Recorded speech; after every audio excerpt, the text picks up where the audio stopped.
All right, here we are again for the first time recording a video for a series we're going to call Backgammon University here on YouTube. And if you like educational content like this, please feel free to smash the like button on the video, subscribe to the channel, and I will see what I can do again about making some more videos like this. So today we are going to be discussing the opening blitzes after 5-2.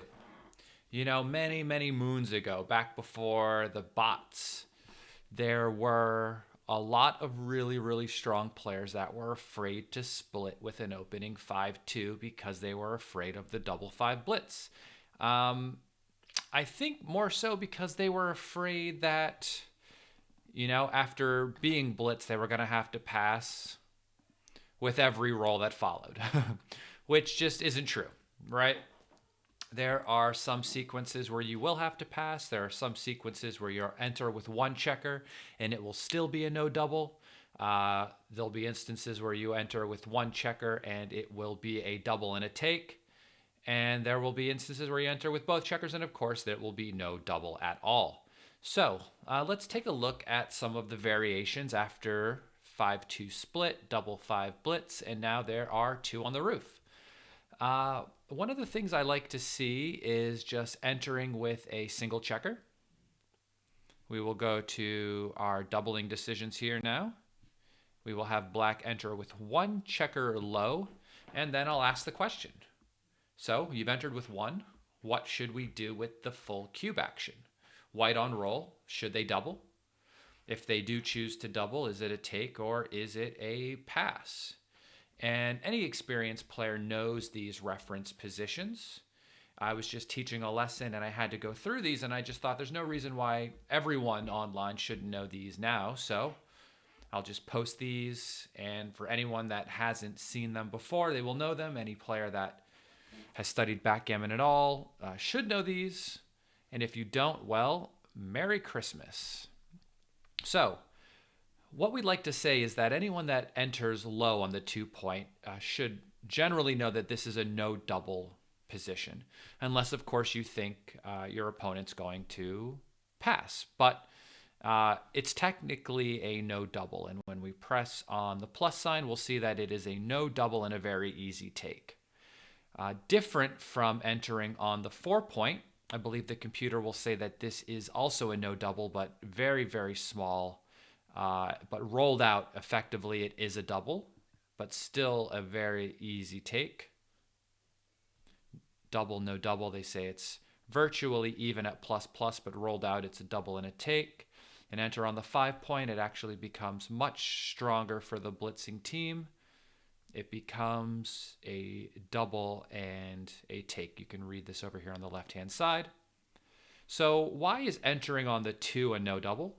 Entering on the 4, a very small double take, and entering on the 5, a better double and a take. Well, the 2 point is the point we want to make the least, of course, right?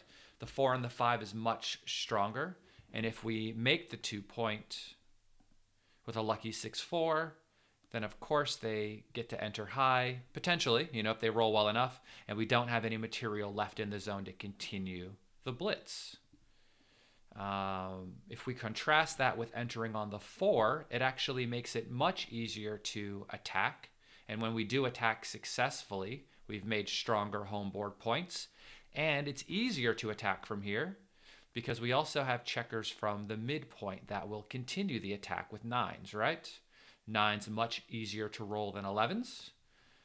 So that's also the reason why it is better to attack from here as well, because we get to attack with 8s from the midpoint as well, which allows us to just bring more checkers into the zone more effectively with our blitzing numbers in the future. So, easy lesson. Let's set everything back up. Boom, boom, boom. If they enter on the 2 point, we have a very easy no double take. Enter on the 4 point, we have a double take. Enter on the 5 point, we also have a double and a take. If we enter with no one, very easy to remember. double pass, right? Who wants to take this? If white knows their game plan, they're just going to bring 2 checkers down, and it's going to become much, much more dangerous for the black team on the roof here. As they have more material in the zone, it becomes much more difficult to take these cubes. Becomes much harder, because even if they fail and they get hit back, they can continue to attack with the material left in the zone. And let's take a look here. You know, if we just add 1 extra checker, we can notice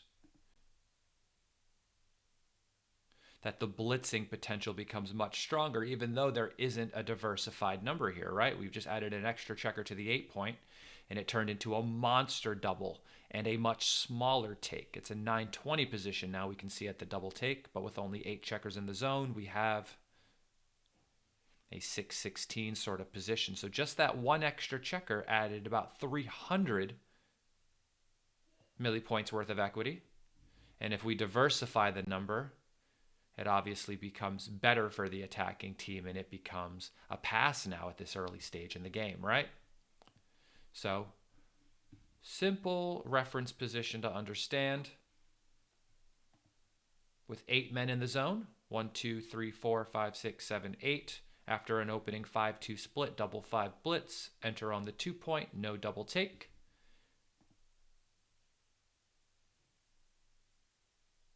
Enter on the 4 point, double take.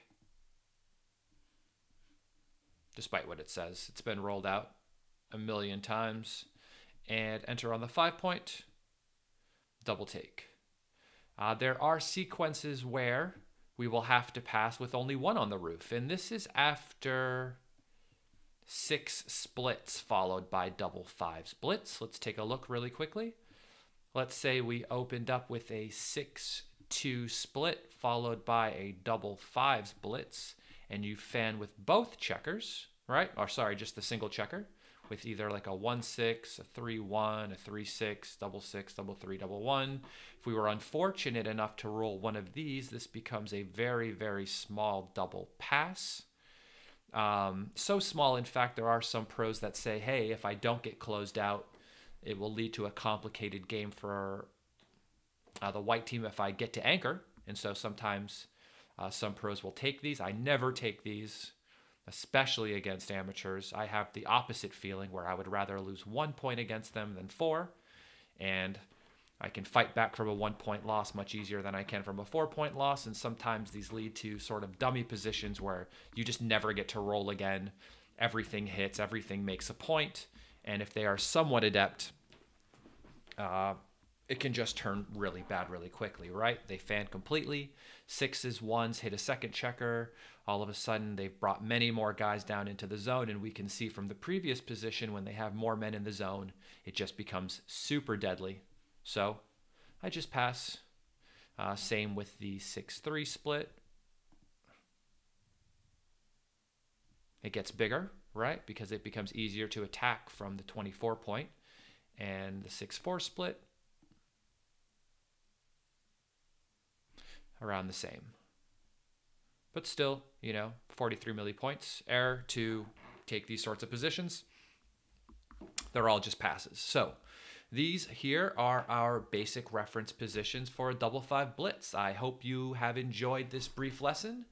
If you'd like more content like this, please smash the like button and subscribe to the channel. And I will see what I can do about making some more videos like this in the future. Have a good day.